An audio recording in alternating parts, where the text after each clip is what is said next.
chapter, the author talked about some generalizations that many people make about deduction and induction, and why, while those are generally decent observations, don't overestimate their accuracy.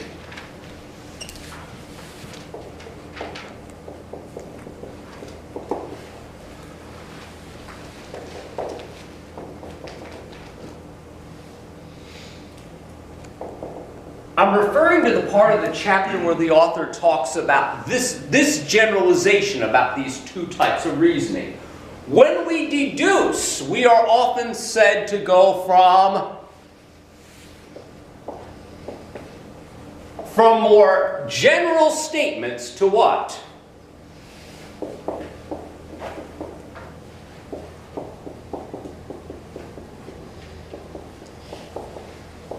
We are generally said to go from more general statements to more particular conclusions.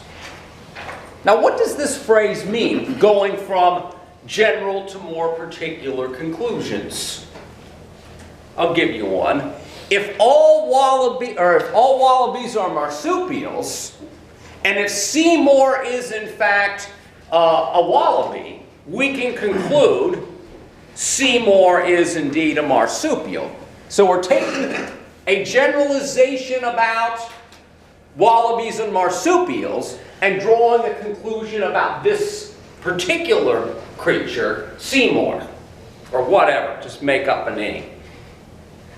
So that is one of the familiar patterns of deduction. And you might remember that syllogism I just ran through a minute ago. It looks like an AII syllogism. It can also show up reconstructed as modus ponens. It can also show up reconstructed as modus ponens. Essentially does the same darn thing. If something is a wallaby, then it's a marsupial. Seymour is a wallaby, ergo Seymour is a marsupial. Now, induction is sometimes said to go from what?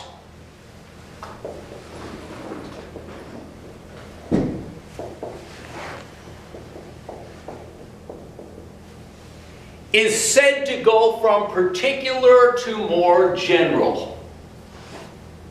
Now, this is perhaps the paradigmatic case that the author calls, and this term probably won't show up on a test or anything.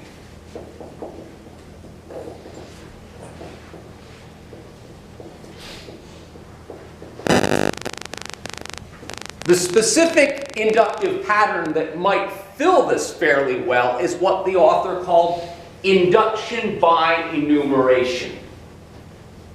Now, that's just a fancy name for what? You observe three specific cases of something, case 1, 2, and 3. All three cases have this particular thing in common, so then we might infer that case 4, that is also in the same class as 1, 2, 3, must also have the same characteristic. Yeah. Suppose I go to the old folks' home. Is that politically incorrect? Well, anyway, it may be, but my apologies in advance. And I talk to 4 people in the hallway, and I find out that they're all avid Fox News watchers. When I go to the next room, I might draw what inductive conclusion? They watch Fox News. Yeah, the guy next door. There's a good chance that he might also be an avid Fox News watcher. Now, folks, you'll notice that conclusion is a plausible one, but it's certainly not what?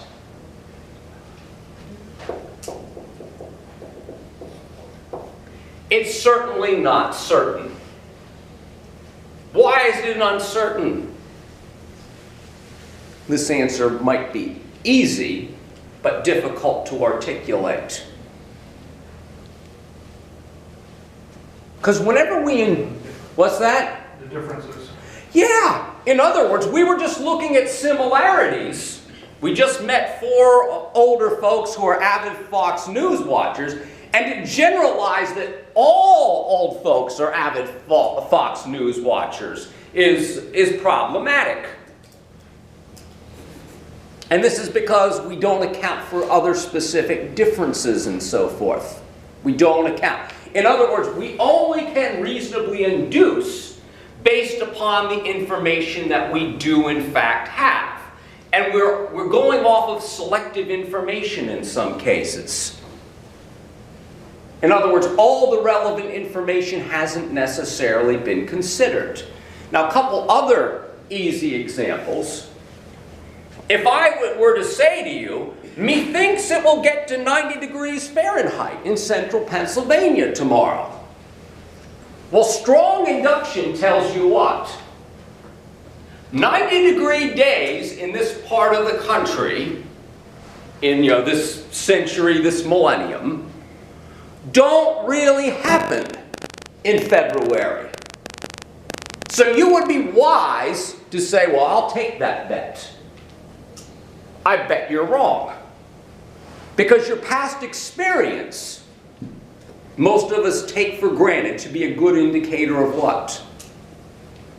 Future expectations.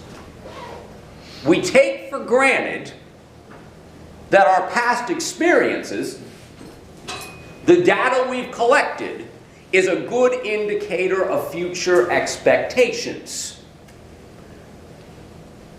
Now, by what means did we draw that conclusion that past experience is a good indicator of future expectations?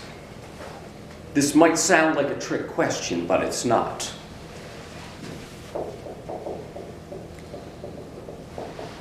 The answer is, I drew that conclusion through inductive reasoning.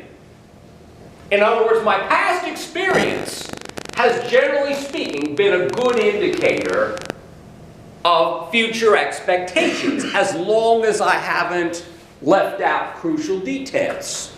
Now, because my past experience in the past has been a good indicator of future expectations, I can, generally speaking, trust my ability to make inductive generalizations, insofar as I haven't screwed up.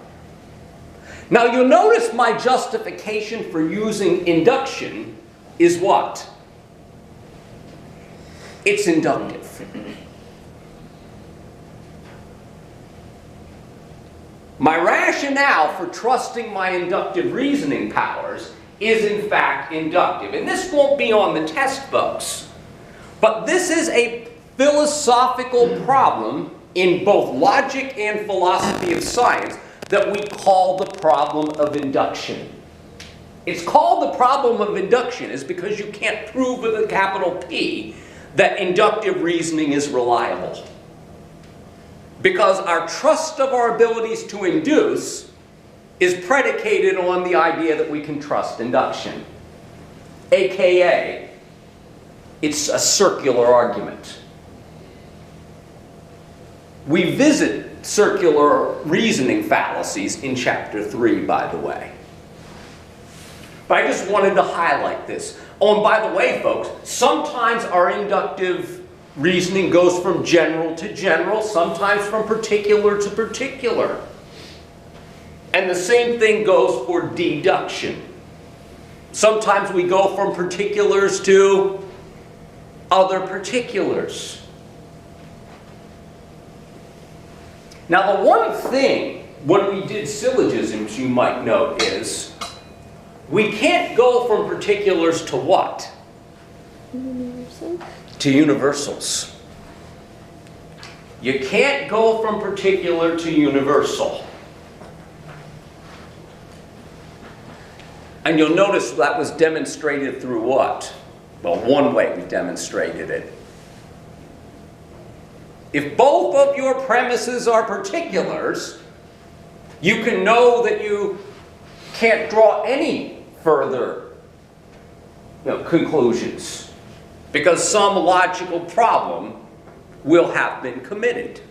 Now, you notice that we can induce from particulars to more general, as well as from particular to particular. But it didn't work for our syllogisms, and that might be a good illustration of this generalization about deduction, that we tend to go from more general to more particular. Although you notice that from two universals, take a guess what kind of a conclusion you can draw. That is, if it's valid. Particular. Another universal, not a particular. Yeah, from two universals you can't draw a particular. And this is because we'd have to assume that those universal classes actually have what? Members that actually exist rather than mere conceptual members. The class of all things centaurs, as far as I know, have no actual members, unless you are in C.S. Lewis's world, or J.K. Rowling's world, or whatever, you know, this kind of thing. Or Greek mythology. Yeah, everybody rips off from Greek mythology. The heck with them. Anyway. Any last questions about this before we move on? Now we're going to get started with chapter 3 right now. We're slightly behind where I'd like to be because of